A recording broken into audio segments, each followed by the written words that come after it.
Hello बच्चों, स्वागत है आप सभी का हमारे इस नए वीडियो में। इस वीडियो में हम लोग क्लास 10th मैथ का 7वां लेसन शुरू करने जा रहे हैं, जिस लेसन का नाम है त्रिभुज। इस लेसन से बोर्ड एग्जाम में 2 क्वेश्चन पूछे जाते हैं। इस लेसन में कुछ प्रमेय हैं।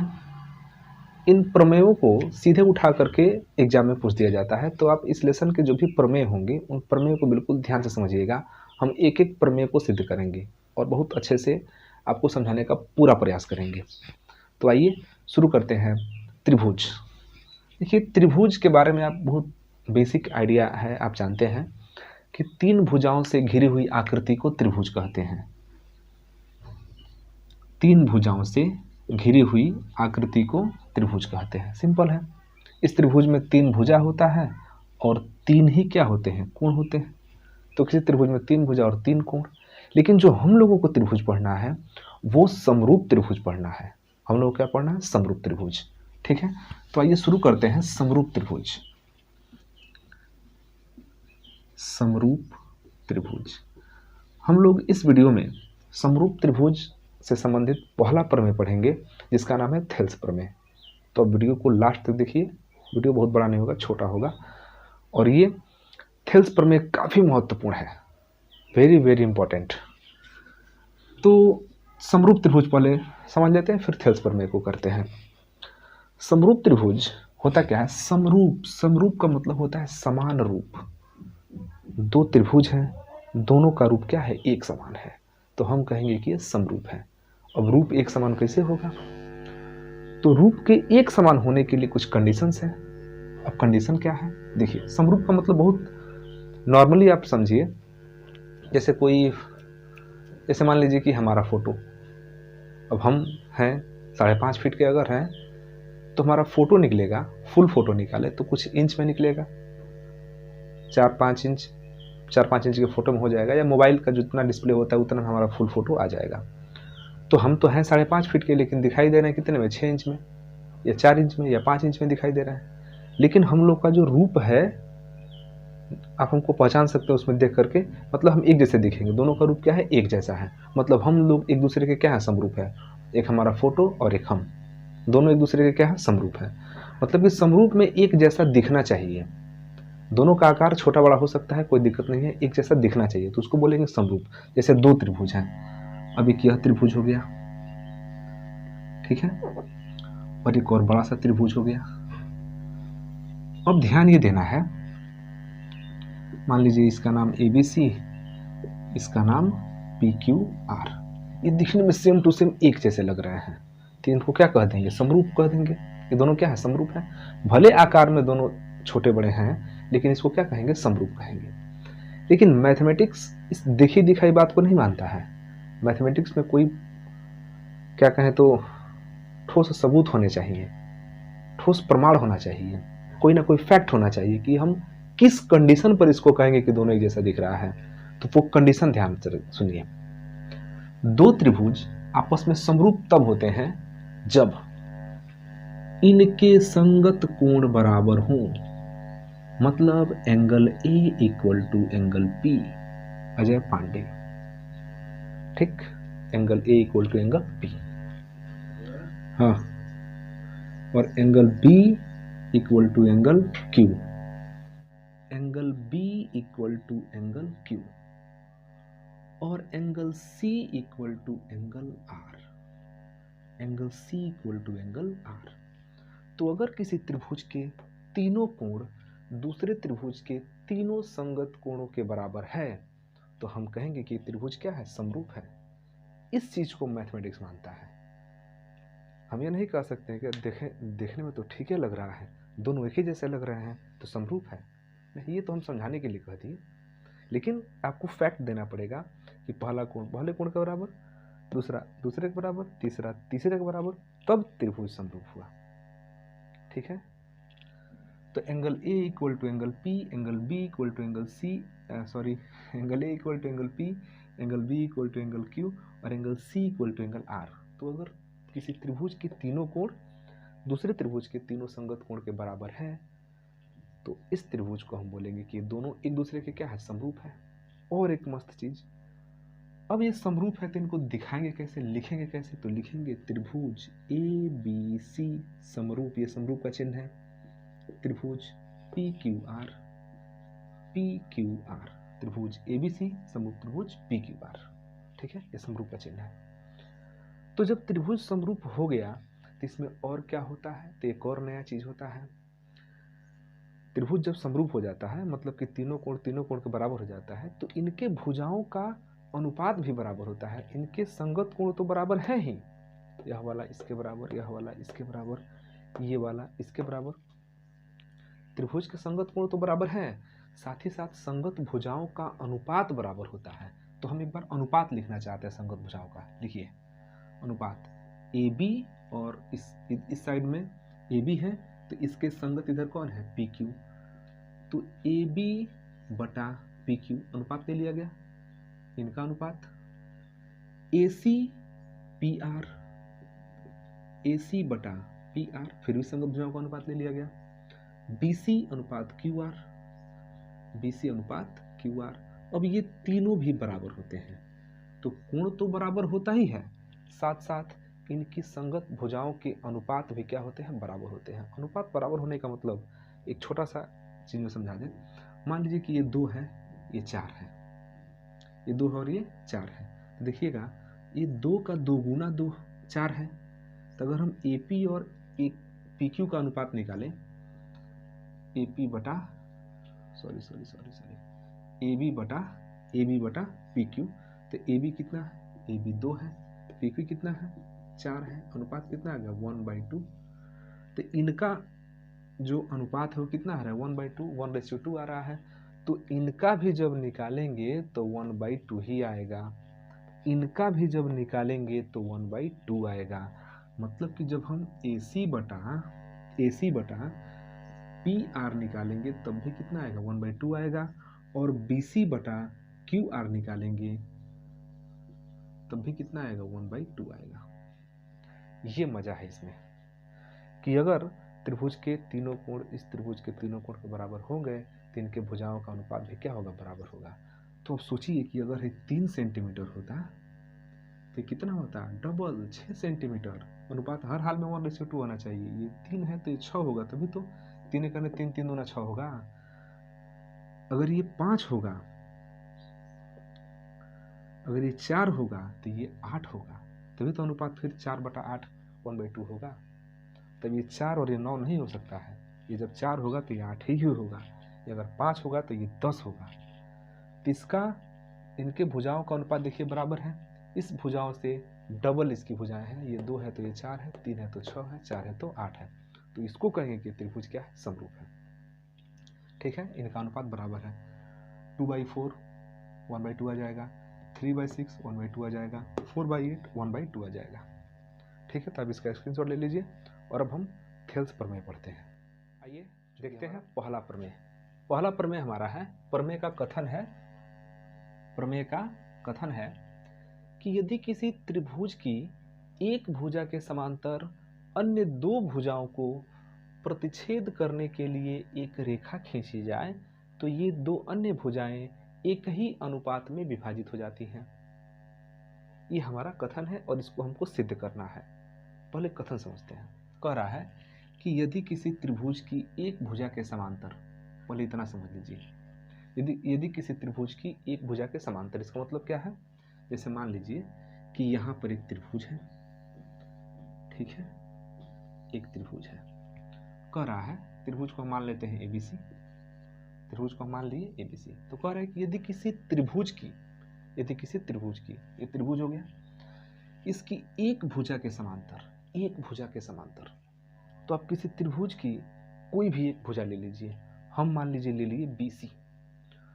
तो किसी त्रिभुज की एक भुजा के समांतर हमको रेखा खींचना है। कह तो रहा है कि समांतर अन्य 2 भुजाओं को प्रतिच्छेद करने के लिए एक रेखा खींची जाए, तो इस रेखा के समांतर इन दोनों भुजाओं को ऐसे काटते हुए एक रेखा खींची जाए। खींच देते हैं यहां से, चलिए यहां से खींच दिए हम एक रेखा खींच दे रहे हैं यहां से। ठीक है, समांतर दिख रहा है, भाई समांतर है, ठीक है। तो हम क्या किए कि इस त्रिभुज ABC में, ये जो त्रिभुज ABC है, इसमें भुजा BC के समांतर एक रेखा खींच दिए। अब ये रेखा जो है इन दोनों भुजाओं को प्रतिच्छेद कर रहा है ना। तो प्रतिच्छेद करने के लिए एक रेखा खींची जाए। तो यहाँ तक ले हम देखो, यदि किसी त्रिभुज की एक भुजा के समांतर, त्रिभुज की एक भुजा के समांतर दो भुजाओं को प्रतिच्छेद करने के लिए एक रेखा खींची जाए, खींच दिया गया, तो जो ये अन्य दो भुजाएं हैं एक ही अनुपात में विभाजित होती है। मतलब इनका अनुपात इनके अनुपात के क्या होगा, बराबर होगा। तो हम यहाँ पर इसका नाम दे देते हैं DE। इसका नाम क्या देते हैं, DE। तो जब इस समांतर रेखा को हम खींचे हैं, मतलब त्रिभुज जो हमारा ABC है, इसमें भुजा BC की जो समांतर रेखा DE खींचे हैं, तो वो AB को भी दो भाग में बांट दिया और AC को भी दो भाग में बांट दिया। तो हमको ये दिखाना है कि इनका अनुपात जो है क्या होगा, बराबर होगा। मतलब कि AD बटा DB इनका अनुपात इनके अनुपात के क्या होगा, बराबर होगा। AE बटा EC इनके अनुपात के क्या होगा, बराबर होगा। ये हमको सिद्ध करना है, बराबर सिद्ध करना है। ये क्या होंगे, बराबर होंगे, ये हमको सिद्ध करना है। या आप उल्टा कर सकते हैं कि DB बटा AD CE बटा EA, कोई दिक्कत नहीं है, अनुपात हमको बराबर सिद्ध करना है। तो देखिए प्रमेय लिखने का तरीका क्या है कि जब भी आप बोर्ड एग्जाम में प्रमेय को लिखेंगे तो ये ध्यान देना है कि सबसे पहले कथन, यही आपको कथन दिया जाएगा, उसके बाद से कुछ नहीं दिया जाएगा, केवल आपको कथन दिया जाएगा। उसके बाद आप पहले कथन लिख लेंगे, उसके बाद लिखेंगे ज्ञात है। क्या लिखेंगे, अगला जो टॉपिक होगा इसमें क्या है, ज्ञात है। देखिए या तो ज्ञात है लिखा जाता है, नहीं तो दिया है लिखते हैं। तो क्या दिया है, इस कथन में क्या दिया जा रहा है वही चीज़ लिखते हैं। तो इस कथन में कह रहा है कि एक त्रिभुज है और उसकी भुजा के समांतर एक रेखा खींचा जा रहा है। तो लिखेंगे त्रिभुज ABC तथा भुजा BC के समांतर रेखा DE। हमको क्या मिला, हमको मिल गया एक त्रिभुज ABC और भुजा BC के समांतर एक रेखा DE, जो AB को कहाँ काट रहा है, D पर, तथा AC को E पर काटता है। जो AB को D पर तथा AC को E पर काटता है लिखिए, चाहे प्रतिच्छेदित करता है लिखिए, उससे कोई दिक्कत नहीं है, काटता है। अब हमको लिखना है, सिद्ध करना है भैया, सिद्ध करना है। क्या सिद्ध करना है, तो सिद्ध तो करना है कि इनका अनुपात बराबर होगा। जब एक रेखा के समांतर, एक भुजा के समांतर एक रेखा खींचेंगे तो जिन दो भुजाओं को प्रतिच्छेद करेगा इनके अनुपात क्या होंगे, बराबर होंगे। तो हमको सिद्ध करना है AD बटा DB इक्वल टू AE बटा EC, ये हम लोग को सिद्ध करना है, ठीक है, ये सिद्ध करना है। अब हम सिद्ध करने वाला कार्यक्रम शुरू करते हैं। तो सिद्ध करने के लिए हमको कुछ चीज़ों की इसमें ज़रूरत पड़ेगी, तो हम पहले उसको क्या कर लेते हैं, लिख लेते हैं। कुछ चीज़ें इसमें ज़रूरत पड़ेंगी। अब वो क्या ज़रूरत पड़ेगा, ध्यान से देखो। हमको खींचना है इस बिंदु D से AE पर लंब, ठीक है। एक हम यहाँ पर लंब खींच दिए, इसका नाम दे देते हैं, E तक तो लिखिए दिए, इसको F दे देते हैं। और इस D से C को मिला देते हैं, D से C को मिला दिया गया। उसके बाद तो पहले ये काम कर लिया जाए।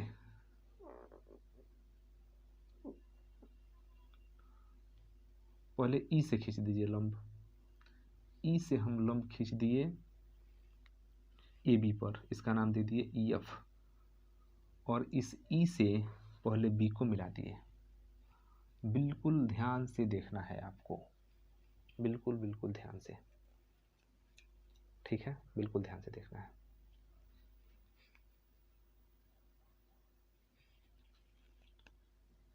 ई से हम क्या किए हैं, ए डी पर लंब खींच दिए हैं। तो यहाँ पर लिख देंगे, चूँकि हम ये एक्सटर्नल रचना कर रहे हैं तो रचना में हम लिख देंगे कि ई एफ लंब ए बी, ई एफ लंब ए बी और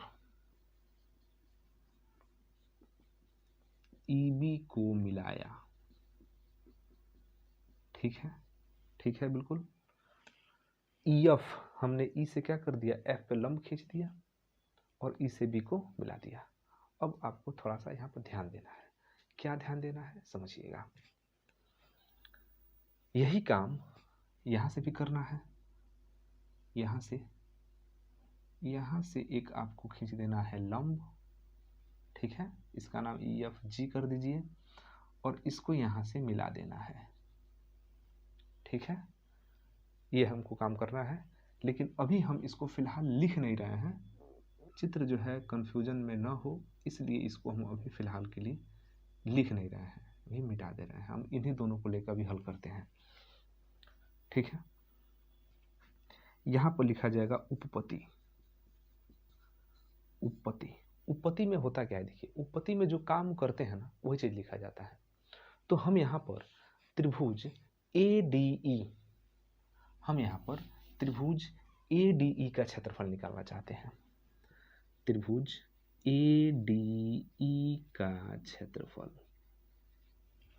त्रिभुज ADE का क्षेत्रफल, ध्यान दीजिएगा। त्रिभुज ADE का क्षेत्रफल क्या है, देखिए ADE। और त्रिभुज के क्षेत्रफल का सबसे अच्छा सूत्र होता है 1/2 आधार गुणे ऊंचाई। 1/2 आधार गुणे ऊंचाई। तो 1/2 आधार हमारा AD है, आधार AD, और ऊंचाई मतलब लंबाई, ये EF है। इस त्रिभुज को अगर ऐसे बनाएंगे ना, जैसे मान लीजिए कि त्रिभुज है, तो ये उसकी ऊंचाई है, ऊंचाई हाइट, त्रिभुज की लंबाई हाइट, तो 1/2 ये बेस इंटू ये हाइट, यही फार्मूला होता है त्रिभुज के क्षेत्रफल का। क्लास 9th में ये है। ठीक है, तो 1/2 आधार गुणे ऊंचाई, तो 1/2 आधार गुणे ऊंचाई EF, तो 1/2 AD into EF, equation number 1, ये ध्यान में रखना है। और एक त्रिभुज और, त्रिभुज कौन है, DBE, ये अंदर वाला त्रिभुज DBE। तो त्रिभुज DBE का क्षेत्रफल बराबर, त्रिभुज DBE का क्षेत्रफल बराबर, फिर से 1/2 आधार मतलब DB और ऊंचाई। तो इस त्रिभुज का अगर ये हाइट देखा जाए ना, इस त्रिभुज का जो हाइट है ये कहाँ तक गया है, तो इसका हाइट भी EF ही है। जैसे ये त्रिभुज भले इस तरह से है, लेकिन वास्तव में हाइट तो यहीं तक गया है ना त्रिभुज का। तो त्रिभुज भले तिरछा है, लेकिन यहाँ से हाइट अगर देखें, इस बेस पर से हाइट, तो हाइट कितना है, EF है। त्रिभुज भले हमारा ऐसे बना है, तो हाइट देखिएगा ऐसे नहीं निकलेगा, गलत तरीका है। ये इसका बेस फाउंडेशन है, बेस है। तो यहाँ से जो हाइट है ये असली हाइट है, तो ये इसका बेस है। तो बेस पर से जो हाइट होता है वही इसकी ऊंचाई हो जाती है। तो ऊंचाई फिर से इसका हो जाएगा EF, समीकरण नंबर 2। ठीक है, इन दोनों का हम निकालेंगे अनुपात। इन दोनों का क्या निकालेंगे, अनुपात निकालेंगे। तो त्रिभुज ADE का क्षेत्रफल बटा त्रिभुज DBE का क्षेत्रफल, अनुपात निकालेंगे। तो 1/2 AD इंटू EF बटा 1/2 DB इंटू EF। तो EF से EF कट गया, 1/2 से 1/2 कट गया, क्या मिला, AD बटा DB। तो हम इसको थोड़ा सा छोटा में अगर लिखना चाहें तो लिख सकते हैं एरिया ऑफ क्या, ट्रायंगल ADE बटा area of triangle D B E equal to A D बटा डी बी, ये हो गया इक्वेशन नंबर 3। थोड़ा सा हम फ्रेम चेक कर लेते हैं, दिख रहा है कि नहीं। चलिए, बहुत अच्छा दिख रहा है। तो इन दोनों त्रिभुजों का, इस त्रिभुज का और ये अंदर वाले त्रिभुज का जो अनुपात है वो आ गया ए डी बटा डी बी। देखिए, बेसिकली हमारा मुख्य उद्देश्य क्या है, हम ऐसा त्रिभुज लेंगे जिसमें ए डी आ जाए और एक ऐसा त्रिभुज लेंगे जिसमें डी बी आ जाए, क्योंकि अनुपात तो इन्हीं का निकालना है। इसलिए हम सोच समझ के इस त्रिभुज को लिए हैं ए डी ई, ताकि उसमें भुजा ए डी आ जाए, और सोच समझ के इस त्रिभुज को लिया गया ताकि इसमें भुजा डी बी आ जाए। अगर ऐसा नहीं लेंगे तो ये प्रमेय नहीं सिद्ध होगा, इसलिए आपको सोच समझ कर लेना है कि दोनों भुजाएं आ जाए। चलिए, अब देखते हैं इसके आगे। अब हम इनको मिटा देते हैं, क्योंकि हम आपसे पहले बता दिए थोड़ा थोड़ा हम मिटा मिटा के बना रहे हैं। तो अब क्या करते हैं कि जिस तरह से ई से इस पर यफ लंब डाले थे, अब यफ के बाद जी आता है, तो डी से हम इस जी पर लंब डाल देते हैं, जी नहीं ए ई पर। तो यहाँ पर हम डी जी लंब ए सी कह सकते हैं। ये जो डी जी लंब है वो ए सी पर है, और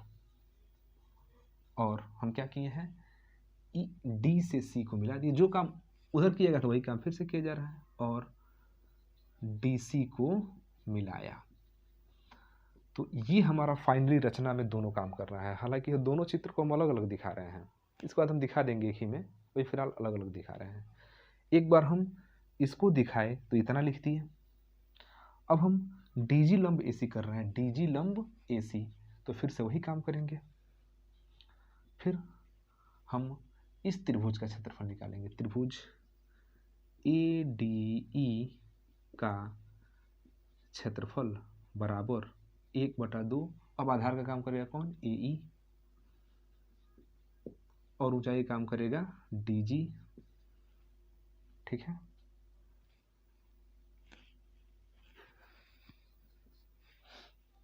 और फिर से एक बार हम ए ई भुजा ले लिए, ए ई। अब इस त्रिभुज को लेंगे ताकि इसमें भुजा ई सी आ जाए। अब लिखेंगे त्रिभुज ई डी सी का क्षेत्रफल बराबर ई डी सी का क्षेत्रफल, ध्यान दीजिएगा, ई डी सी का क्षेत्रफल बराबर क्या होगा, 1/2। आधार इसका है ई सी, और जो ऊंचाई है इसी बेस पर हाइट आपका होगा डी जी। अब देखिएगा जो ई डी सी है, शुरू में हम क्या किए थे कि हम यहाँ से एक यह लंब डाले हैं और इसको क्या कर दिए हैं, इसको यहाँ से मिला दिए हैं। अब हमारा पूरा ये जो है, अब हमारा पूरा चित्र हो गया। ठीक है, एफ यहाँ से यह लंब डाल दिए, इसको मिला दिए, यहाँ से यह लंब डाल के इसको मिला दिया गया। ठीक है, अब इसमें थोड़ा ध्यान दीजिएगा कि जो ये डी ई बी है, ये वाला चीज, और एक त्रिभुज यहाँ ऐसे है, ये त्रिभुज, इनका दोनों का क्षेत्रफल आपस में बराबर होगा। देखिएगा इस तरह से ये वाला चीज हम बना दिए। तो इसमें जब विकर्ण को मिलाएंगे दो त्रिभुज बनेगा, एक यह त्रिभुज और एक यह त्रिभुज। तो जब एक ही समांतर रेखाओं के बीच में एक ही आधार पर दो त्रिभुज बनते हैं तो इनके क्षेत्रफल क्या होते हैं, बराबर होते हैं। ये क्लास 9th में प्रमेय है। आपको बस यहाँ याद रखना है कि ये हम लोग समांतर रेखा खींचे हैं, यह दोनों क्या है, समांतर हैं, और इसी आधार पर ये त्रिभुज है और इसी भुजा पर ये त्रिभुज है। तो इन दोनों का क्षेत्रफल बराबर होता है। इसको भी सिद्ध किया जा सकता है 1/2 आधार गुणे ऊंचाई पर। तो ये आधार और ऊंचाई दोनों का बराबर रहेगा, तो दोनों त्रिभुज का क्षेत्रफल क्या है, बराबर हो जाएगा। क्लास 9th के प्रमेय में ऐसा है। तो जो डी सी ई का क्षेत्रफल है, डी सी ई का, वो वास्तव में डी बी ई के क्षेत्रफल के बराबर है। तो जो डी सी ई का क्षेत्रफल है उसको हम लिख दे रहे हैं त्रिभुज डी बी ई का क्षेत्रफल बराबर 1/2 ई सी इंटू डी जी। तो एक हम यहाँ पर ले लिए, एक यहाँ ले लिए, इसी चीज़ को हम ऐसे लिख दिए हैं। और फिर इन दोनों का अनुपात निकाला जाए तो त्रिभुज ए डी ई का क्षेत्रफल बटा त्रिभुज डी बी ई का क्षेत्रफल, डी बी ई का क्षेत्रफल बराबर 1/2 A E into D G, 1/2 A E into D G बटा 1/2 E C into D G, 1/2 E C into D G, 1/2 cancel, D C D G cancel, क्या मिला ए ई बटा E सी। लिख सकते हैं area of triangle A D E बटा area of triangle D B E equal to A E बटा E सी, समीकरण number 2। ठीक है, अब समीकरण 3 और 2 का देखेंगे तो दोनों का लेफ्ट हैंड साइड बराबर है। ए डी ई का क्षेत्रफल, ए डी ई का क्षेत्रफल बटा डी बी ई का क्षेत्रफल, डी बी ई का क्षेत्रफल। जब दोनों का लेफ्ट हैंड साइड बराबर है तो दोनों का राइट हैंड साइड भी क्या होगा, बराबर होगा। तो समीकरण 1 तथा 2 से, समीकरण 1 तथा 2 से ए डी बटा डी ई, ए डी बटा D E equal to A D बटा डी बी,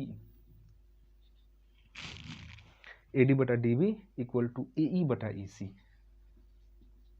ए ई बटा ई सी। जब दोनों का लेफ्ट हैंड साइड बराबर है तो राइट हैंड साइड बराबर होगा। और देखिए हमारा सिद्ध हो गया, ए डी बटा D B equal to A E बटा ई सी। ये हमारा यहाँ पर सिद्ध हो गया। ठीक है, ये सिद्ध हो गया। तो आप इसका एक बार स्क्रीनशॉट ले लीजिए। इसको हम मिटा करके इसी का एक उप प्रमेय समझा देते हैं, इसी प्रमेय से हो जाएगा। तो टेक ए स्क्रीनशॉट। ओके, अब इसको मिटाते हैं क्योंकि हमारा काम हो चुका है, सिद्ध हो गया।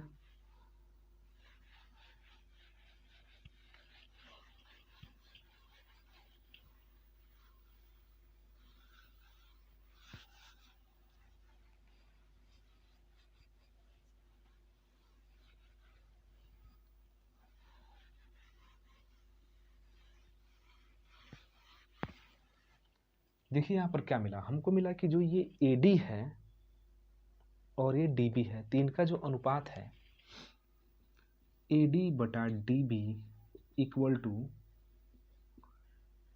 AE बटा EC, ये अनुपात क्या है, बराबर है। इसका अनुपात इसका अनुपात के बराबर है। यहाँ से होता क्या है ना कि दोनों साइड में अगर 1 जोड़ दिया जाए, दोनों साइड में क्या जोड़ दें, 1 जोड़ दें, यहाँ भी 1 जोड़ दें, यहाँ भी 1 जोड़ दें। तो यहाँ के बाद दोनों साइड में 1 जोड़ दिया जाए तो DB एक कने DB, DB एक कने DB प्लस AD बटा DB बराबर EC एक कने EC अब प्लस AE, तो AE प्लस EC बटा EC।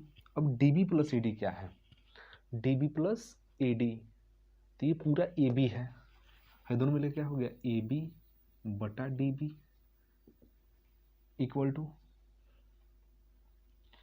AE अब plus EC, AE plus EC, तो ये आपका पूरा AC हो गया, AC बटा EC। ये भी एक प्रमेय है, इसको उप प्रमेय बोलते हैं,